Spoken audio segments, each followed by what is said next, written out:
আসসালামু আলাইকুম প্রিয় দর্শক, চ্যানেল আই সংবাদে স্বাগত। আপনাদের সঙ্গে আছি আমি সামির হোসেন। বিস্তারিত সংবাদের শুরুতে জানিয়ে দিচ্ছি ফ্রেশ আটা ময়দা সুজি সংবাদ শিরোনামগুলো।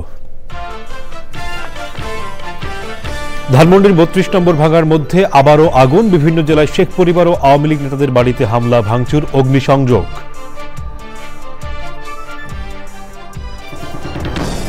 সরকারি প্রাথমিক বিদ্যালয় সহকারী শিক্ষক পদে উত্তীর্ণ ৬,৫০০ নিয়োগ বাতিলে হাইকোর্টের রায়।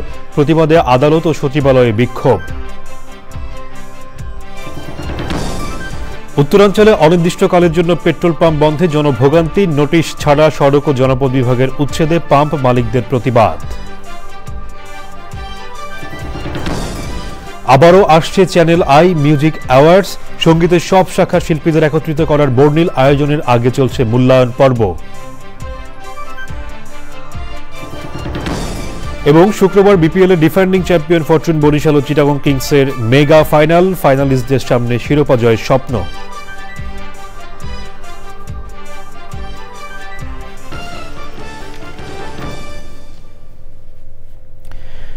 সংবাদ শিরোনামগুলো জানাচ্ছিলাম। এখনকার সংবাদ আয়োজন একই সঙ্গে চ্যানেল আইর ইউটিউব চ্যানেল এবং চ্যানেল আইর ওটিটি প্ল্যাটফর্ম আই স্ক্রিনে লাইভ স্ট্রিম হচ্ছে।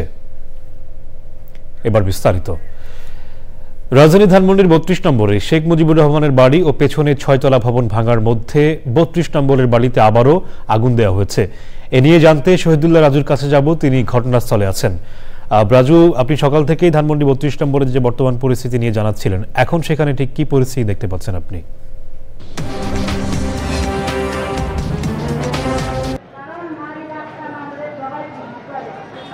সামির, ধানমন্ডি ৩২ নম্বরে শেখ মুজিবুর রহমানের যে বাড়িটি সেটি কিন্তু গতকাল রাত থেকে ভাঙা হচ্ছে। আজকে সকাল থেকে কয়েক দফায় আগুন দেওয়া হয়েছে। যে পুরনো যে ৩২-এর যে পুরনো বাড়িটি সেটি এবং বর্ধিতাংশ, যেটি জাদুঘরের বর্ধিতাংশ পরবর্তীতে নির্মাণ করা হয়, দুটি ভবনেই কিন্তু ভাঙা হয়েছে এবং ১২টার দিক থেকে এ পর্যন্ত দুটি ভবনেই আগুন দেওয়া হয়েছে ২ দফায় এবং এখনও কিন্তু আগুন জ্বলছে। আর যে ৩২ নম্বরের যে পুরনো বিল্ডিংটা সেটার প্রায় 70% কিন্তু বুলডোজার এবং ক্রেন এক্সকাভেটর দিয়ে গুড়িয়ে দেওয়া হয়েছে এবং বর্ধিতাংশ, যে জাদুঘরের বর্ধিতাংশ অংশটি ছিল সেটিও কিন্তু অনেকাংশেই বুলডোজার এবং ক্রেন দিয়ে গুড়িয়ে দেওয়া হয়েছে এবং আজ 10টা পর্যন্ত বুলডোজার এবং ক্রেন এক্সকাভেটর এখানে ছিল। এরপর হাত দিয়েই কিন্তু ভাঙছেন বিক্ষুব্ধ জনতার। এরপর বিভিন্নভাবে ভাঙা হচ্ছে, এখনো আছে এবং এখনো কিন্তু এই যে ৩২ নম্বরের পুরো চত্বরটা, সেটিতে উৎসুক জনতা এবং বিক্ষুব্ধ জনতা তারা এখানে আছেন। আমি অনেকের সঙ্গে কথা বলছি, তারা কিন্তু জানিয়েছেন যে বাংলাদেশে যেন আর কোনোভাবেই ফেসিবাদ বা স্বৈরাচারী কোনো শাসন ব্যবস্থা কেউ মাথাচাড়া দিয়ে না উঠতে পারে, সেটি তারা নিশ্চিত করতে চান। এবং এই যে এই ভাঙনটা কিন্তু গতকাল আওয়ামী লীগ নেত্রী শেখ হাসিনা তিনি ৯টায় যে ছাত্রলীগের উদ্দেশ্যে ভাষণ দিয়েছেন, এই ভাষণ ছাত্রলীগের ভেরিফাইড পেজে এই ভাষণ দেওয়ার ঘোষণা আসার পর বিভিন্ন সামাজিক যোগাযোগ মাধ্যমে কিন্তু সোশ্যাল অ্যাক্টিভিস্ট যারা আছে তারা ধানমন্ডি ৩২ ভাঙার বিষয়ে পোস্ট করে এবং বিক্ষুব্ধ ছাত্র জনতা এরপর গতকাল রাত ৮টা থেকেই ধানমন্ডি ৩২ ভাঙা শুরু করে এবং ধানমন্ডি ৫-এর যে সুধা সদন ছিল শেখ হাসিনার বাসভবন, সেটিতেও কিন্তু আগুন দিয়ে জ্বালিয়ে দেওয়া হয় এবং এরপরে ৮টা থেকে পর্যায়ক্রমে ভাঙা হয় এবং মধ্যরাত থেকে এক্সকাভেটর দিয়ে ভবনের অধিকাংশ গুড়িয়ে দেওয়া হয় এবং এখন কিন্তু বিভিন্ন যে রড সিমেন্ট এবং যে পরিত্যক্ত আসবাব সেগুলো কিন্তু বিভিন্ন শ্রেণী পেশার মানুষ যারা নিয়ে যাচ্ছেন এবং এটা কিন্তু ভেঙে গুড়িয়ে দেওয়া হচ্ছে এবং বিক্ষুব্ধ জনতা জানিয়েছে যে তারা পুরো ভবনটি গুড়িয়ে দিতে চান এবং বাংলাদেশে তাদের ভাষ্য অনুযায়ী যে ফেসিবাদ বা স্বৈরাচারের কোনো চিহ্ন যেন এখানে রাখা না হয়। এবং ধানমন্ডি ৩২-এর যে ভবনটি আপনারা দেখছেন এটা কিন্তু ভাঙা চলছে এবং এখন পর্যন্ত প্রায় একটি বিল্ডিংয়ের প্রায় 70% গুড়িয়ে দেওয়া হয়েছে, আর একটি প্রায় 50%-এর মতো হবে গুড়িয়ে দেওয়া হয়েছে। সামি, রাজু, আপনাকে ধন্যবাদ আমাদের সঙ্গে যুক্ত হয়ে তথ্যগুলো জানিয়ে দেওয়ার জন্য। দেশের বিভিন্ন জেলায়ও আওয়ামী লীগ নেতাদের বাড়ি ভাঙচুর ও অগ্নিসংযোগ করা হয়েছে। খুলনায় শেখবাড়ি, বরিশালে সেরনিয়াবাদ ও আমির হোসেন আমু, ভোলায় তোফায়েল আহমেদ, কুষ্টিয়ায় মাহবুবুল আলম হানিফের বাড়িতে ভাঙচুর চালানো হয়। রাজশাহী বিশ্ববিদ্যালয়েও ভাঙচুর ও বিক্ষোভ হয়েছে, সেখানে বেশ কয়েকটি হলের নাম পরিবর্তন করা হয়েছে। এছাড়া বিভিন্ন জেলায় শেখ মুজিবুর রহমানের মুরাল ভাঙচুর হয়। জেলা প্রতিনিধিদের পাঠানো তথ্য ভিডিও চিত্রে সুদীপ্তা মাহমুদের রিপোর্ট। খুলনায় শেখ বাড়ি নামে পরিচিত শেখ আবু নাসেরের 3তলা ভবন বুলডোজার দিয়ে ভেঙে দিয়েছে ছাত্র জনতা। বুধবার রাত 9:30টার দিকে বৈষম্য বিরোধী ছাত্র আন্দোলনের ডাকা লং মার্চ কর্মসূচির পর নগরীর শেরেবাংলা রোডের ভবনটি গুড়িয়ে দেওয়া হয়। ছাত্র জনতার ঘোষণা অনুযায়ী রাত 8:40 জনতা শেরেবাংলা রোডে ক্ষমতাচ্যুত শেখ হাসিনার চাচাতো ভাইদের শেখ বাড়ির সামনে অবস্থান নেয়। ছাত্র জনতা পুরো ভবনটির অবকাঠামোই ভেঙে ফেলে। শেখ হাসিনার ভাগ্নে বরিশাল মহানগর আওয়ামী লীগের সাধারণ সম্পাদক ও বরিশাল সিটি কর্পোরেশনের সাবেক মেয়র শেরনিয়াবাদ সাদিক আবদুল্লার কালীবাড়ি রোডের বাসভবনে হামলা, ভাঙচুর ও অগ্নিসংযোগ করেছে বিক্ষুব্ধ জনতা। পাশাপাশি তারা ভবনে বুলডোজার ঢুকিয়ে গুড়িয়ে দেওয়ার কাজ শুরু করেন। বরিশাল নগরীর জীবনানন্দ দাস সড়কে আওয়ামী লীগের উপদেষ্টা মণ্ডলীর সদস্য ও সাবেক মন্ত্রী আমির হোসেন আমুর বাসভবনে হামলা চালিয়ে ব্যাপক ভাঙচুর করেছে বিক্ষুব্ধ ছাত্র জনতা। রাত 2টার পর বুলডোজার দিয়ে ভেঙে গুড়িয়ে দেওয়া হয়। আওয়ামী লীগের উপদেষ্টা মণ্ডলীর সদস্য ও সাবেক মন্ত্রী তোফায়েল আহমেদের ভোলা পৌরসভার 2 নম্বর ওয়ার্ডের গাজীপুর রোডের বাড়িতে ভাঙচুর ও আগুন দেয় বৈষম্য বিরোধী ছাত্র আন্দোলনের কর্মীরা। বুধবার রাত 11:30 থেকে 2টা পর্যন্ত ভাঙচুর চলে। আওয়ামী লীগের যুগ্ম সাধারণ সম্পাদক মাহবুবুল আলম হানিফের কুষ্টিয়া শহরের বাড়ি বুলডোজার দিয়ে গুড়িয়ে দেওয়া হয়েছে। প্রত্যক্ষদর্শীরা জানান, বুধবার রাত 9:30টায় শহরের পিটিআই সড়কের বাড়িটিতে বুলডোজার নিয়ে হামলা চালায় জনতা। রাজশাহী বিশ্ববিদ্যালয়ে ভাঙচুর ও বিক্ষোভ হয়েছে। বেশ কয়েকটি হলের নাম পরিবর্তন করেছে শিক্ষার্থীরা। বঙ্গবন্ধু হলের নাম পরিবর্তন করে বিজয় 24 হল, শেখ হাসিনা হলের নাম পরিবর্তন করে ফাতিমা আলফিওরিয়া হল, কামারুজ্জামান হলের নাম পরিবর্তন করে শহীদ আলী রায়হান হল এবং শেখ ফজিলাতুন্নেসা মুজিব হলের নাম পরিবর্তন করে নবাব ফয়জুন্নেসা চৌধুরানী হল রাখা হয়। এছাড়াও ক্যাম্পাসের ভেতরে শেখ রাসেল মডেল স্কুলের নাম পরিবর্তন করে কোটা সংস্কার আন্দোলনের কনিষ্ঠ শহীদ রিয়া গোপের নামে নামকরণ করা হয়। এছাড়া রংপুরে বেগম রোকেয়া বিশ্ববিদ্যালয় ও কারমাইকেল কলেজে থাকা শেখ মুজিবুর রহমানের মুরাল ভেঙে ফেলা হয়। ময়মনসিংহ সার্কিট হাউস মাঠের মুরালটিও ভেঙে গুড়িয়ে দেওয়া হয়েছে। Sudipta Mahmud, channel I. প্রাথমিক সহকারী শিক্ষক নিয়োগ 2023 ঢাকা ও চট্টগ্রাম বিভাগের তৃতীয় ধাপে উত্তীর্ণ 6,531 জনের নিয়োগপত্র দেওয়ার দাবিতে সচিবালয়ের সামনে অবস্থান নেন শিক্ষকরা। পরে পুলিশ তাদের তুলে দেয়। সচিবালয়ের সামনে থেকে এখন ওসমানী মিলনায়তনের সামনে তারা অবস্থান নিয়েছেন। 5ই ডিসেম্বর শিক্ষকদের কাজে যোগদানের কথা ছিল, কিন্তু নতুন করে নিয়োগ প্রজ্ঞাপন দেয়ায় তারা যোগ দিতে পারেননি। আদালত থেকে তাদের নিয়োগ বাতিল করা হয়েছে।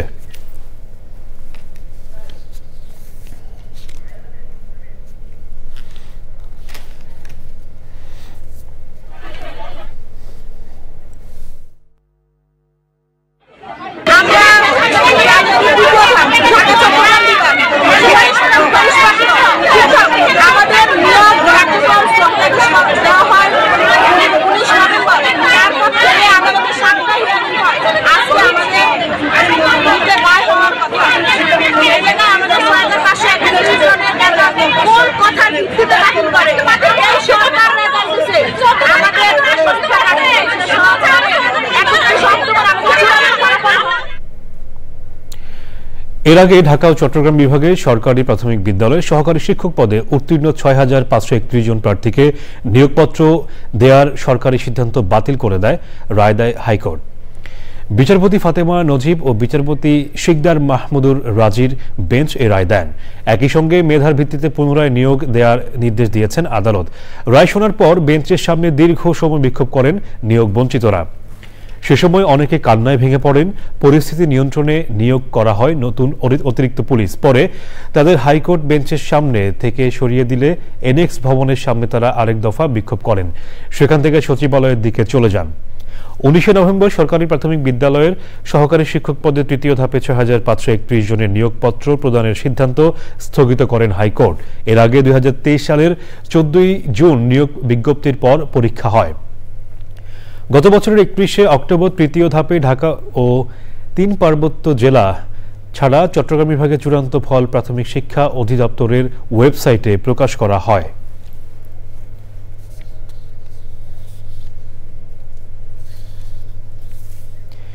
বিনা নোটিশে সড়ক ও জনপদ বিভাগের উচ্ছেদ অভিযানের প্রতিবাদে অনির্দিষ্টকালের জন্য উত্তরবঙ্গের সব পেট্রোল পাম্প বন্ধ রেখেছেন পেট্রোল পাম্প মালিকরা। এতে চরম ভোগান্তিতে পড়েছেন বিভিন্ন যানবাহনের মালিক ও শ্রমিকরা। জ্বালানি তেল না পেয়ে পাম্প থেকে ফিরে যাচ্ছেন চালকরা। তেলের অভাবে অনেক জায়গায় বন্ধ হয়ে গেছে বাস ট্রাক চলাচল। গত মঙ্গলবার Bangladesh petroleum dealers, distributors, agents and petrol pumps owners association Rajshahi বিভাগের সভাপতি মোহাম্মদ মিজানুর রহমান রতন ও সাধারণ সম্পাদক মোহাম্মদ আব্দুল জলিলের সই করা বিজ্ঞপ্তিতে রাজশাহী ও রংপুর বিভাগের পেট্রোল পাম্প মালিকদের জ্বালানি তেল উত্তোলন ও বিপণন বন্ধের আহ্বান জানানো হয়। অর্থ পাচার ও জ্ঞাত আয় বহির্ভূত সম্পদ অর্জনের মামলায় বিএসইসির সাবেক চেয়ারম্যান অধ্যাপক শিবলি রুবায়াত উল ইসলামের জামিন আবেদন নামঞ্জুর করেছেন আদালত। একই সঙ্গে দুদকের পক্ষ থেকে তাকে 10 দিনের রিমান্ডে নেয়ার আবেদনও নামঞ্জুর করা হয়েছে। সেখানে প্রয়োজনীয় তদন্ত কর্মকর্তা তাকে জেল গেটে জিজ্ঞাসাবাদ করতে পারবেন বলেও আদেশ দিয়েছেন ঢাকা মহানগর দায়রা জজ আদালত। এর আগে দুপুর 12টার দিকে তাকে আদালতে হাজির করে পুলিশ।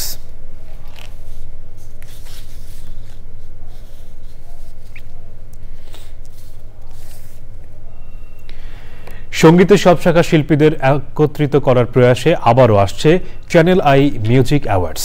দক্ষিণ পূর্ব এশিয়ায় সঙ্গীতের সবচেয়ে বড় এই অ্যাওয়ার্ড অনুষ্ঠানের বিচার কাজ চলছে।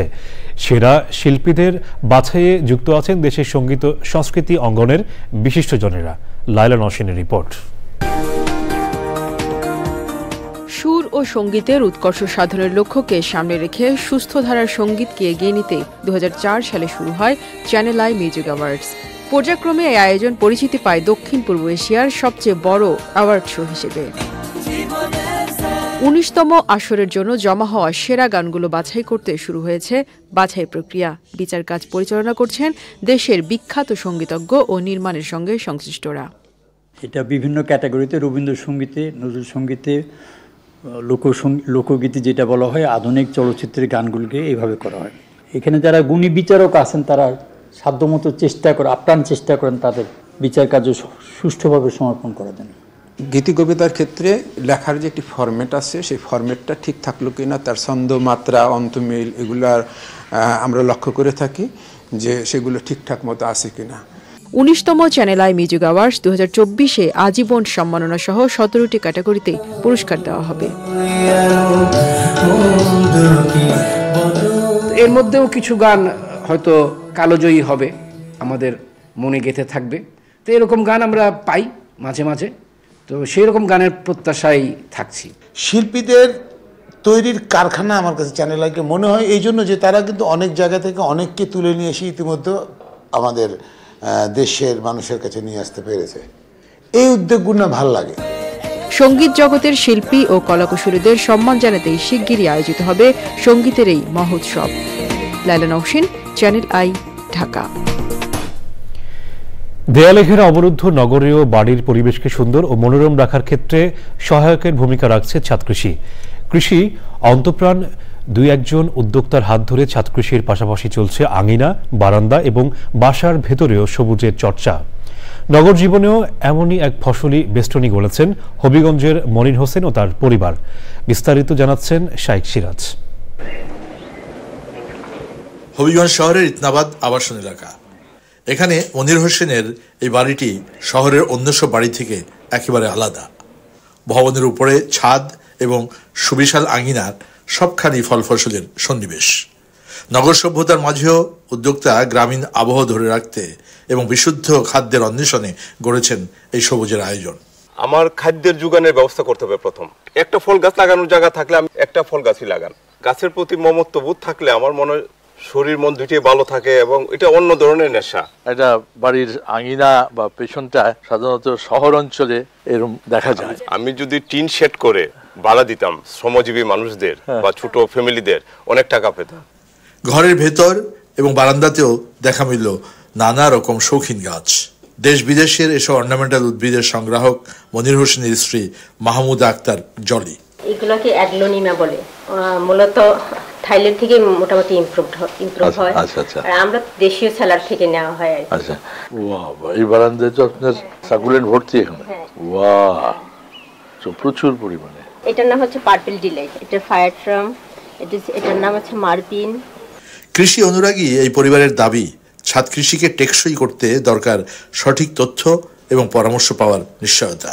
সরকারি যে দপ্তরগুলো আছে সার্ভে করে কার কতটুকু ছাদ আছে, কার কোথায় কি হবে, কি করা উচিত, এই পরামর্শ দেওয়া উচিত অন্তত। বাড়ির ছাদ, আঙিনা আর অন্দরমহল, এই 3 স্তরেই নানান গাছগাছালির সমারোহ জানান দিচ্ছে এই গাছপ্রেমী দম্পতির গাছের প্রতি ভালোবাসার কথা। এই উদ্যোক্তাদ্বয় মনে করছেন যে আঙিনা কিংবা ছাদ কৃষিকে কিংবা নগর কৃষিকে সম্প্রসারণ করার জন্য সরকারের অনেক কাজ করার আছে। হবিগঞ্জের ইনাতাবাদ থেকে শাইখ সিরাজ, চ্যানেল আই।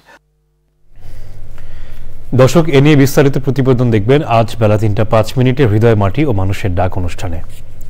এবারে ভাষার মাস ফেব্রুয়ারি।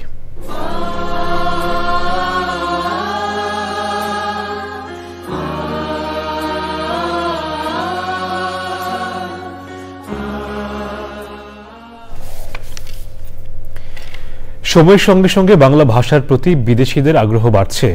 যেসব বিদেশি বাংলা ভাষা শিখছেন তাদের বড় অংশ মূলত কাজের সূত্রে এদেশে এসেছেন। উচ্চশিক্ষা নিতে আসা বিদেশি শিক্ষার্থীরাও বাংলা ভাষা শিখে নিচ্ছেন। ভাষা শেখার মাধ্যমে বাংলাদেশের সমাজ সংস্কৃতিকে আরও গভীরভাবে জানার সুযোগ পাচ্ছেন তারা। লুৎফর রহমান সোহাগের রিপোর্ট। এভাবেই ধীরে ধীরে নতুন একটি ভাষার সঙ্গে পরিচয় ঘটছে বিশ্বের বিভিন্ন প্রান্তের তরুণদের।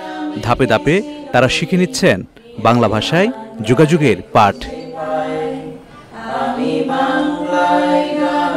ভারতের প্রবীণ শ্যামবাবু ঢাকায় এসেছেন বাংলা শিখতে, আর ভাষা শেখার মাধ্যমে বাংলাদেশের প্রতি মুগ্ধতা তৈরির কথা জানালেন চীনের শেনশেন। যাত্রা এবং নাটক পছন্দ করি, কিন্তু আমি দেখি আমি বুঝতে পারি না, এই জন্য আমি শিখতে যাই। কঠিন আছে কিন্তু মজা। রাস্তায় আমি অনেক শুনেছি, মেঝে মেঝে আমি হাসি কিভাবে বাংলাদেশ মানুষ বাংলা কথা বলে। বাংলাদেশ बहुत सुंदर देश, छोटो देश किंतु तेरे सुंदर देश। बांग्ला शिखा तेरे भालोबासी, यो कारणे आमी ढाकाय एसेছি। बांग्लादेश মানুষ तेरे ভালোবাসতেন।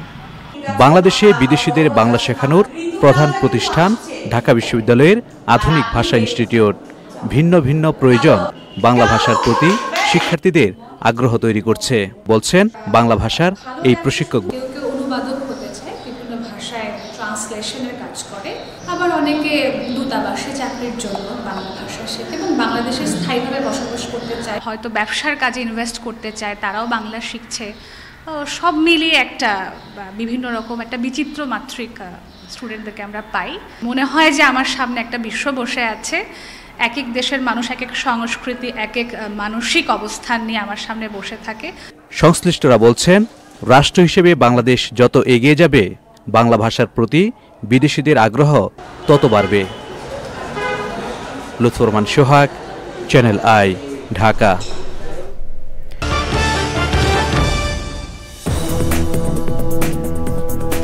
বিরতির পর আবারও আমন্ত্রণ। কক্সবাজারের টেকনাফের নোয়াপাড়ায় নাফ নদীর কেওড়াবন এলাকায় অভিযান চালিয়ে 4 লাখ পিস ইয়াবা উদ্ধার করেছে বিজিবি।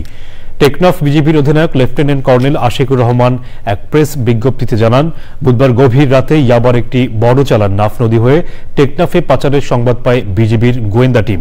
এই খবরের পরিপ্রেক্ষিতে বৃহস্পতিবার ভোর রাতে টেকনাফে নাফ নদী তীরের নোয়াপাড়া আদমজোড়া কেওড়াবন এলাকায় বিজিবি এই অভিযান চালায়। এবারে নিটোল টাটা কৃষি সংবাদ।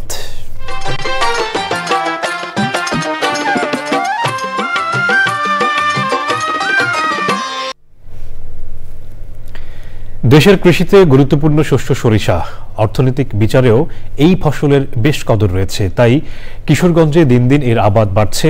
সরিষার ভালো ফলনে কৃষানীর মুখে এখন তৃপ্তির হাসি।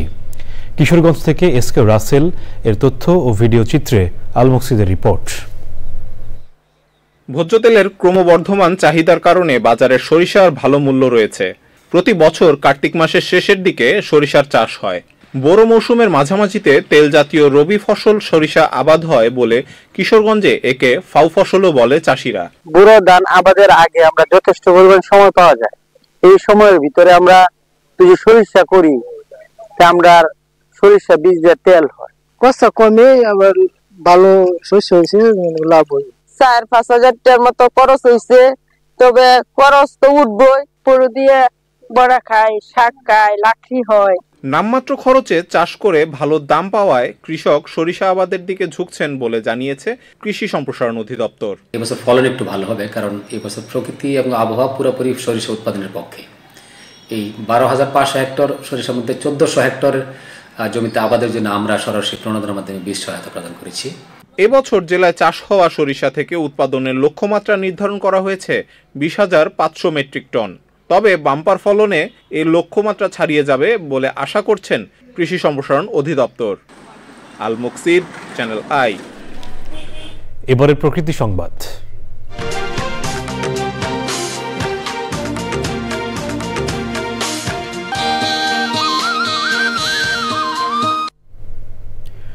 আবহমান বাংলার প্রাণ প্রকৃতি আর ঋতু বৈচিত্র্যের সাথে মিশে রয়েছে ঐতিহ্যের পিঠাপুলি।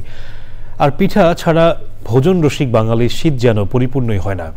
নরসিংদীর বিভিন্ন মোড়ে মোড়ে চলছে পিঠা তৈরি ও ভোজন রসিকদের ভিড়।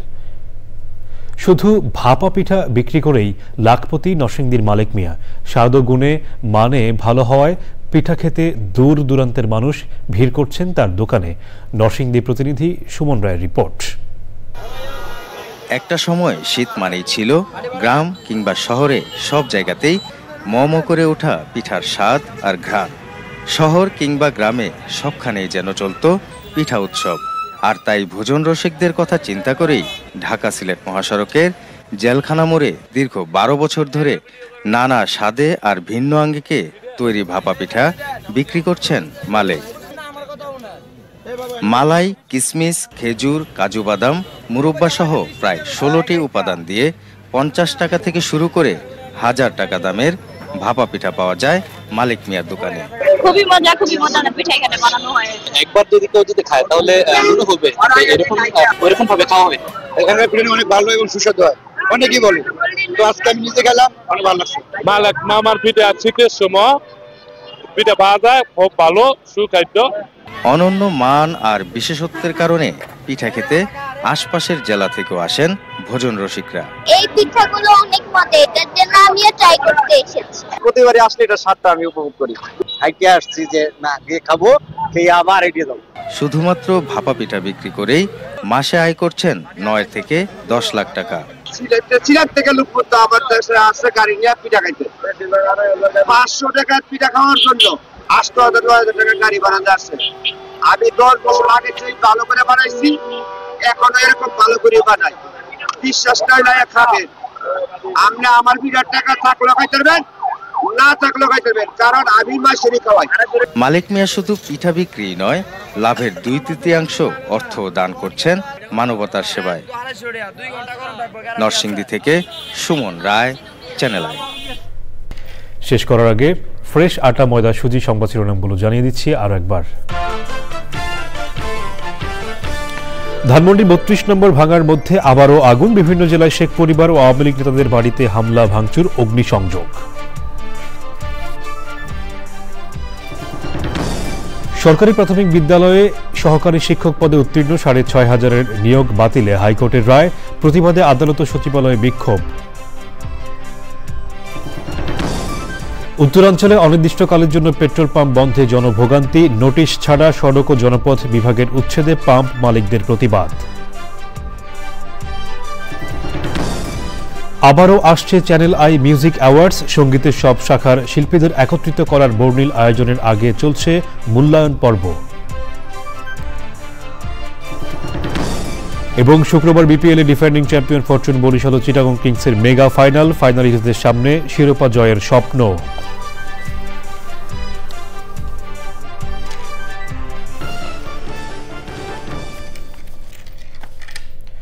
দর্শক, চ্যানেল আই এর সর্বশেষ সংবাদ জানতে ভিজিট করুন channelionline.com-এ। যুক্ত থাকুন আমাদের সোশ্যাল মিডিয়া প্ল্যাটফর্মগুলোর সাথে। এতক্ষণ সাথে থাকার জন্য ধন্যবাদ সবাইকে।